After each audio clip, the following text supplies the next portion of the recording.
Bible ప్రవచనాలు, ప్రపంచ యుద్ధాల గురించి క్లుప్తంగా చూద్దాం.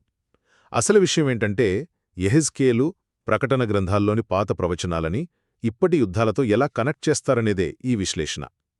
అంటే ఈ యుద్ధాలు ఊరికే జరగట్లేదు, భవిష్యత్తును సూచించే ప్రవచనాల నెరవేర్పు అని చెబుతున్నారు. సరే, ఇందులో మనం 3 ముఖ్యమైన విషయాలు చూద్దాం. మొదటిది అంత్యకాలాల టైమ్లైన్.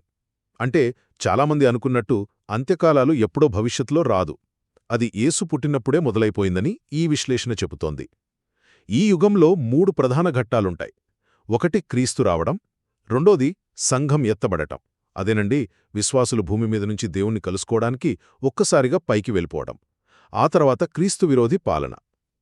ఇక రెండోది క్రీస్తు విరోధి అనే ఒక ముఖ్యమైన పాత్ర.